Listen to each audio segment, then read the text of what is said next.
We are back with the one and only Miss Portia, the belly dance teacher from Miami.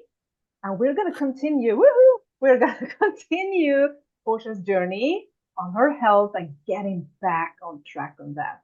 All righty.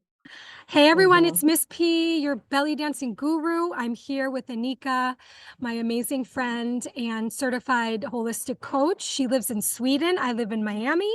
However, we've been meeting weekly and she's been helping me with my healing from the inside out journey, where I'm incorporating my belly dancing with some holistic approaches, nutrition, rest, removing certain things from my diet to see how my body reacts, with the goal of reducing my fatigue, helping me feel better, and my brain fog go away, and all sorts of other imbalances that I'm experiencing. So we are on this together, and we're so happy to bring you with us. Maybe you can learn something from this, become inspired. You can even reach out to Anika. She does Zoom meetings. And so if you don't live in Sweden, you can still get the benefit from her. So she's been a great coach. And what I love is that she is always available for me emotionally, not just, hey, here's what you need to eat this week, or here's what you should pull from your diet, or something like this. She's always whole, like a full circle. So we talk about trauma, we talk about food, we talk about exercise, we talk about sleep, we talk about stress, we talk about all of it. It's not just like one-sided. It's a holistic, a whole approach, and that's what I love. So I'm on this journey. I'm determined to help my body heal so that I can keep teaching belly dance and feel better.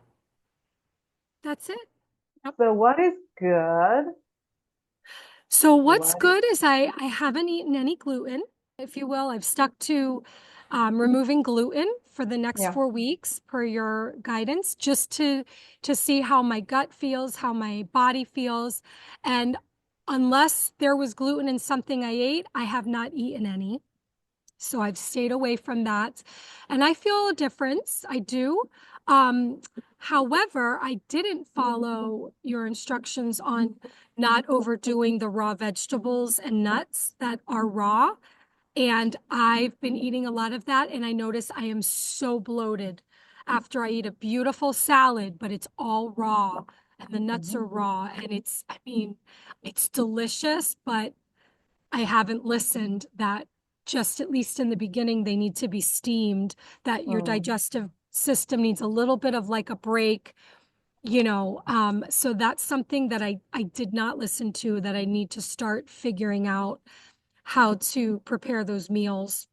Mm-hmm. Um, but I was also a good girl because I haven't drank coffee. Mm-hmm. I haven't had a Celsius, zero. The only caffeine I've had was maybe in some green tea or maybe Earl Grey tea, like once in a blue moon, once every few days. And Mm-hmm. I've noticed I'm sleeping so much better. I'm not having heart palpitations like during class. But I realize that the caffeine gets me going. Yeah. But then when I'm teaching, nobody knows it, but I can feel my heart fluttering. And I'm like, whoa, that's I didn't realize it was happening as much as it was now that it's not happening. So I've been gentle on the caffeine. Mhm. Yeah. That's adrenaline talking. You're kicking, you're pushing, you're adrenals with the stress hormones. That's what you've been doing, and also adding on in the drinks, the energy drinks that you had. So you were really pushing your body in a not a good way, but it's not easy to know by yourself what's actually hurting you, because there's so many people, women and men out there, and even young people doing this day in day out, because we're living in a stressful world now, and we're trying to push through every single day and have the energy. But what we have forgot, I should say, is that food is our fuel. It's the real fuel that we actually need in our bodies to function. Because if we forget that, eventually we will end up inflamed, stressed, or even end up with serious chronic fatigue, and eventually we'll be laying down in bed. We do not don't want to be there. We need Miss Portia to be continue dancing with you. So we are gonna give her that juice, and she is doing so well. And what I love about working with you, Anika, is that when I fall off the horse or I message you and I'm like, hey, this happened, instead of taking like a no, that was bad approach, you're very gentle and you're like, oh, okay, so we learned from that. And so moving forward, try to do this instead of that. Instead of it being such a like a negative experience, I'm more able to share with you, hey, I screwed up, I ate this, and I don't feel guilty. And that's a big one because I think guilt really guides us. We're afraid of it, and then it Mm, helps. I mean, I would say it doesn't help, but it encourages people to drop out, to like give yeah. up because you're like, I feel so much guilt. I might as well Hmm. just give up because I'm really screwing up and I'm going to let her down. I'm letting myself down. So people Hmm. end up falling off the wagon and not getting back on. But Hmm. the way that you coach, it really helps for the person to recognize, hey, that wasn't the best, but that's okay. Keep going. Next. And that's super, super helpful. Yeah, thank you so much for that because I've been there myself, and I just like you said, it's so important to what I'm actually teaching here is that you are learning to listen to your own body. That's what it is about. That's exactly what you do. Oh God, I got bloated. And if I would go like this, hey, if talking like this, that would not work and that would not feel so good for you, just like you said, and not for me either. And I want you to, if you do something, say next weekend again, and you go, oh, I ate this. And that's why I always tell you that, or my clients that, okay, write that down. How did that feel? And then you'll know, okay, that didn't work. Try something else instead. And that will give you the keys, the golden keys that I teach, what works and what doesn't work, and what hurts. We're going to take it out. Okay. Right. So we are going to put the fire down gently with your body because your body needs time to adjust to the new things that you're doing. It's a journey and a process. Mm-hmm. Hmm. A journey of discovery and Yes, listening to exactly. your body, not to the TV commercials that say, take this medicine so you can eat, fried chicken wings and, Mm. pizza. It's like, wait a minute. Wait a minute. That doesn't make sense. Hmm. And the caffeine Haven't, drinks. yeah. It's a big market to drink this drink and have wings, drink this drink and feel, this. And it's like, but it's false, it's Yep. fake, it's temporary, and it messes up your body's natural ability to provide its own energy. And then you get used to it, and then your body doesn't Exactly. remember how to do it. And that's what Yep. happened to me. Yep. I was drinking 2, 3 Celsius a day, sometimes 2 or 3 espressos. I Mhm. mean, we're talking like hundreds and hundreds of milligrams of caffeine, and I don't even know how much is safe. So, We are bombarded every single day with the TV, and you have TikTok, you have everything. You see all these people and, whatever out there. And just like I said, it is a stressful world out there now. We need to take a couple of steps back and find back to you. and there's It's a all big one it's now honest. that I wanted to share, Anika, with you, which I'm sure everybody knows. That new drug that helps you lose weight. It's supposed to Mm. be for diabetics. What is it called? The GLP-1 or Uh-huh. Ozempic? Like there's different names, but Yep. everybody I know is going on it. Mm-hmm. When I say everybody, I mean a lot of people, and they're losing weight. And so they're all excited. And I'm like, wow, that's so tempting, to like not be hungry because I love eating and that's half my battle. Yeah. But gosh, I wonder what it's doing from the inside out. Like, is it Mm-hmm. making your bones brittle? I have osteopenia, which is the step right before osteoporosis. I don't Yeah. want to encourage that because once you lose bone density, you're in trouble. If you break a Mm-hmm. hip, it's so hard to block or ignore that Mm-hmm. because everyone's doing it and it works. Mm-hmm. But you're like, wait a minute, but does it work for the long run? Is this a lifestyle? Do you have to take that medicine forever? What happens if you take that medicine and then you stop taking it? Does all the weight and all the fatigue and all that stuff come back? So it's so hard, Anika. I'm like, nope, I have my coach. I'm working with a holistic coach. I tell them, oh, thanks so much. Because they're like, you should get on Ozempic. I know you want to lose 15 pounds and you've been tired. They're like, trust me.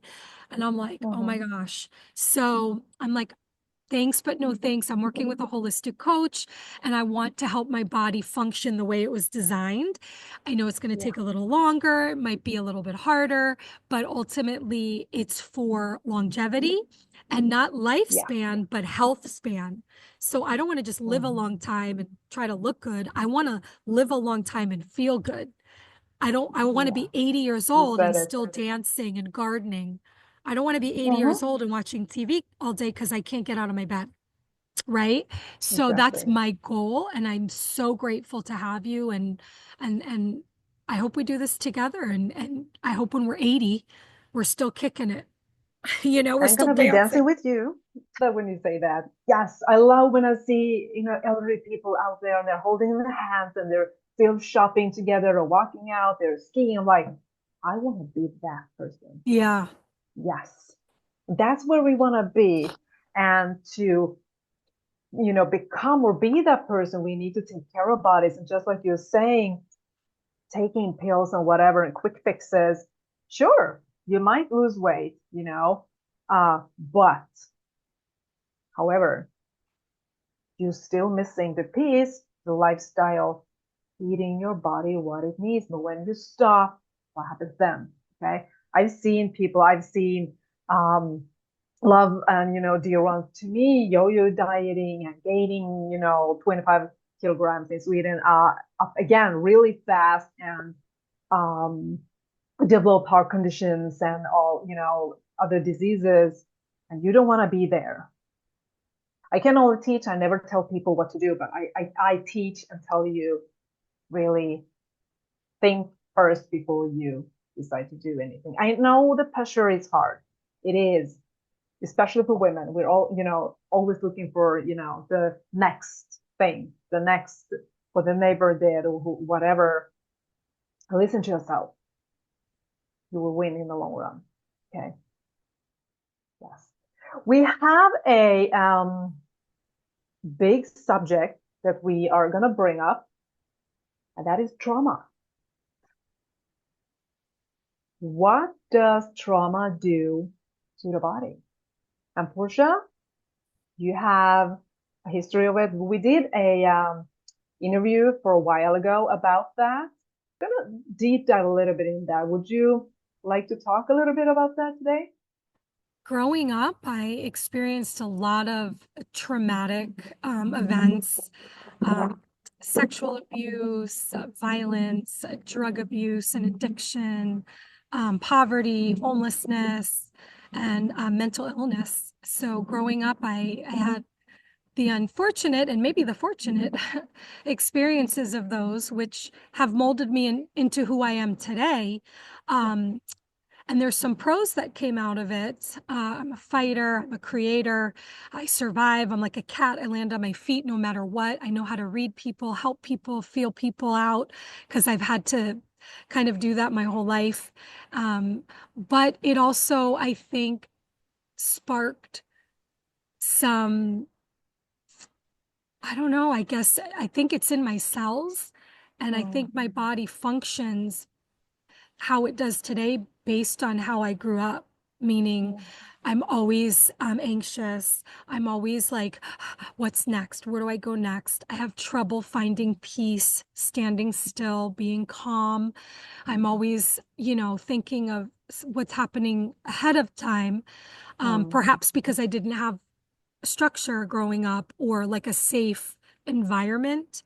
mhm, So I was always, a step ahead. What's next? Where do I need to go? What do I need to do to get out of this situation? And I mhm, think that that is deeply rooted now in my cells and in how my body processes things. And I'm sure that that plays some sort of role in how my bodily my internal body works, you know, my hormones, my reaction to things. I noticed that like I have a lot of triggers with my kids, with animals, with you know, suffering. There's triggers constantly, and it's hard to like block them out, and they affect me deeply. So I'm working on recognizing that and then addressing those triggers and pausing them, if you will, and Right. choosing my trigger. You know, it's choosing your battles. Mm-hmm. I now have to choose my trigger as, okay, what can I really freak out about? Right? Do I really Exactly. need to panic about this, or can I just pause it and say, it's not me, it's not my life, and it's going to affect me more than I can even help? So, yeah, I'm sure a lot of us can see that when you're scrolling on your phone. Like sometimes the things I start to see before I am able to like pass it, I mean, I can feel my body go into a state of trauma instantly. Like, you know, someone's getting attacked by a shark. So there's a dog being about to be hit. I'm like, oh my gosh, what is this? So I have to protect myself a little bit from that. I've realized that through this journey. Mm-hmm. And so, yeah, I think trauma is definitely not to blame, but definitely lives within me and Mm-hmm. plays a role in my body's functions. Yeah, it just as you said, once you have experienced some sort of trauma, it kind of sits in the back of your head and your brain reacts sympathetic system like, okay, here we go again. Okay. So that is something that, learning yourself to anchor yourself with breathing. I'm okay. This energy is not mine. This trauma is not mine. To kind of, push it gently away from you. And, I'm here and this is over there now. So this is a process too. And that's why we talk, in the beginning that before you jump out of the bed, take a couple of deep breaths because that'll start to teach your brain you're not running from the line. You don't need to rush every single day to everything. And once you are there, again, if you notice that you're okay now, oh, just take a step back and stand still, take 2 deep breaths and start over. Okay. When you learn these techniques, it may take some time, but when you do, you will start, recognizing this sooner before you get to this, anxious breathing, the shallow breathing that you have, and the stronger you will get. Okay. And you're teaching your brain, okay, I'm fine. I don't need to react like that anymore. Mm-hmm. Because you know where it comes from. You know it's from the past, but you're okay now. So also when you get to this fight and flight, mode from trauma or whatever, it not only impacts, the stress hormones, but it also impacts your digestive system. It impacts your adrenals, the stress hormones, and all this comes from the stress, the sympathetic system in the brain. And when the digestive system goes out of whack, that is the great gateway to autoimmune disease when it gets leaky. Okay. And that impacts your thyroid. So now we have the whole, what we call the HPA axis out of control. And the shallow breathing, and that's like, kind of like when, in the movie, see somebody running from, I don't know, lion, whatever, a dinosaur. It's like, okay, and your gut says, no, I cannot digest this food. I need to save this girl from the danger. Okay. Yes. And that's when it stops to take up the nutrients that you need from the food. Mm, Mm-hmm. that makes sense. So your Yeah. body's trying, you know, you eat, your body's trying to digest, which takes some time. I'm sure it takes a few hours. And then you go into stress mode, and all of a sudden your body stops the digestive process in the way it should be and Yeah. focuses on the other parts of the body to save the person, you know, keep the body safe, and when it's not a real threat.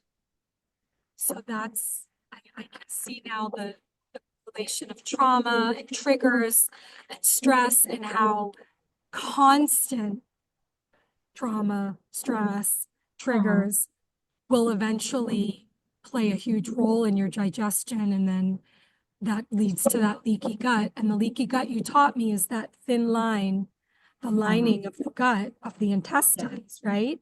And Mm-hmm. it's super thin. And what happens is you said like the bad stuff gets into the blood, which isn't supposed to be there. And then Yes, certain nutrients that you needed, you're not even absorbing anyway. So it just exactly. doesn't work right. It's like I'm messed up. Mm-hmm. I'm under too much stress. I can't do my job right. Kind of like how we are when we're under stress. Like Mm-hmm. you're like haphazard. Like you kind of get stuff done, but it's not done right because you're like in a Mm-hmm. rush. So I'm assuming that's what leaky gut kind of is. Yeah, Is I'm gonna that explain that a kind little of bit right? more. That's Oh, kind of right, exactly. Because you need to okay. put small holes in the lining, okay? And then the bad guys, they take place and take over, or the good guys, and then they get into the bloodstream, and that's, well, voila, we have an autoimmune disease. And I have that autoimmune disease. I have the Hashimoto's thyroiditis, which is the Mm, hypothyroid, the slow thyroid, which mm, leads to brain fog, fatigue, gaining weight, and a whole bunch of other things. mhm. So I want to try to put that in remission.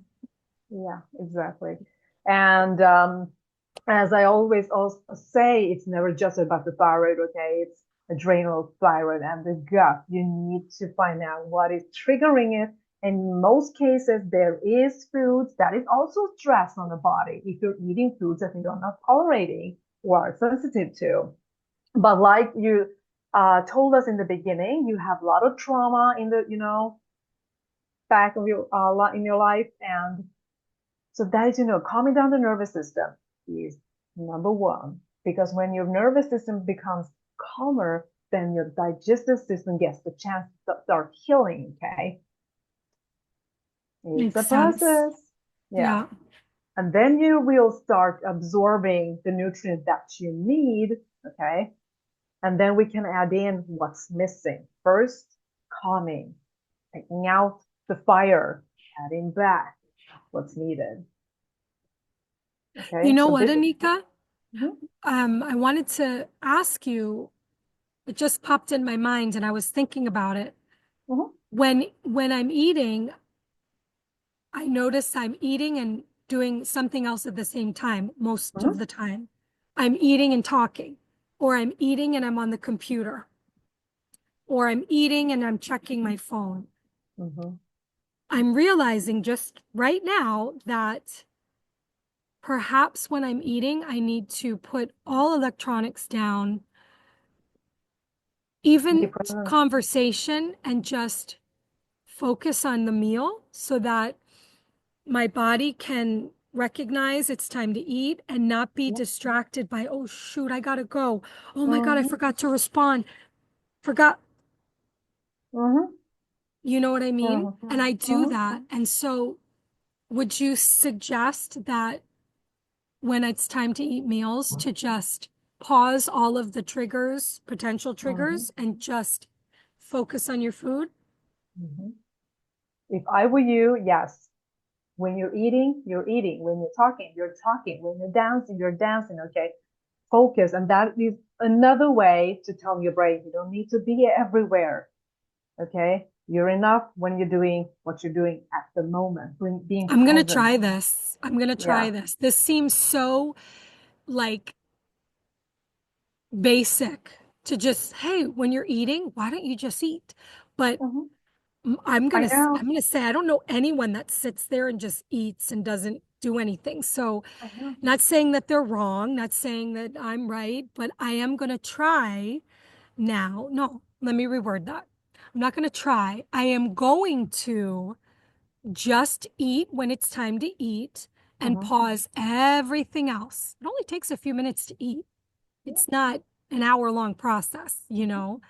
Um, Feel the okay. food. What does it taste like? What is this? Instead of just throwing Are out. you chewing it all the way? Or are you just Yes, kind of because like, yeah, the digestive system starts in your mouth. Then your gut takes over. and it's kind of easy. Like Yeah. anyone can do that. And that makes me But feel like, yeah. okay, let's see how that plays. Because I notice when I'm, Mhm. working, I start, oh, shoot. Mhm. Hmm. well, let me just finish this. Hmm. And maybe that's something that can significantly help me. Maybe I'm swallowing my food too much. I don't know. That, Maybe I'm the not modern, satiated because yeah, I'm eating too fast. the modern human has kind of forgotten to be present, even, during dinners or lunch or whatever, because we're always in a rush, always on the run, screaming at the kids or whatever it is, friends texting on your phone. You know what? And funny thing, my father always, he's now passed away, but he always told me, he was so mad at me if I had the phone with me, but put the phone down. It was like, like this. I'm, okay, sorry. You're so right. No phones at the, table. Be present with, family, and be present with you. Okay. We need that. Feel the food, digest the food, chew the food. The better you chew it, the better it is for your digestive system. Hmm. I love this. So simple too, right? What a It simple should be, but concept that all of us have like lost, we you have know? lost that. Everything, has to go so fast. You want to have, I don't know, quick fixes with food, quick smoothie, quick everything. Scrolling the phones, the computers, everything is fast. I see so many people, that have, plug in their ears and listening to music, and they're walking fast because they need to rush home again. How about just take a slow walk? Feel the Exactly. breeze. Feel the breeze, feel the air, hear the nature. Enough, okay? And I will be sneaking in a little bit um, of a good probiotic that's gonna start helping with your gut now. I Okay. would love that because this is so gross and so weird, but my stool has been soft Mhm, for like probably like almost a year maybe. And mhm, I'm attributing it to maybe the sucralose that was in the energy drink I was mhm, drinking every day. mhm. But I've been off of it for 2 weeks, so It takes I don't know time. how long it takes for the gut to heal. And I did go and get a stool sample, and I don't have Yeah, any parasites, that's anything good. like that. So I'm assuming that maybe I threw off the gut with the sucralose because that was Mhm, the only thing that I was eating that was fake or like, lab created, not mhm, natural in the world. What mhm. say you? How long do you think until maybe I start seeing like a more solid stool? I always get that. When am I gonna be healed? When am I gonna reach my goal? Well, it all depends because we are all different, okay? Uh, the gut lining can go pretty fast, but it depends if you continue to bombard it with the kryptonite. It all depends how bad it is, but it starts to heal pretty fast in the beginning. But before you will see, you already see results, but the big results will see like, oh, darn, I haven't crashed in weeks. It'll come. 30 days, the minimum. Okay. And then we're going to work on the next step to see how you react, and your body will tell you. And in most cases, with like Hashimoto and autoimmune diseases, there is gluten is bad. Many people know that, but there are people that can continue to eat it, but not the white flour, the refined ones. Okay, it would be more like in sourdough or something like that. But we are not there yet. Now Got you it. need to set the fire down and Yeah. get your energy back, where you want it to be. Okay. And to tell you also, we are in an age where the hormones fluctuate, the perimenopause, and that also impacts our digestive system and our energy levels and our mood and all that. So we're going to work on that too. And I'm going to write it to you. Yay. Awesome. Thank you. So that's on the agenda for now.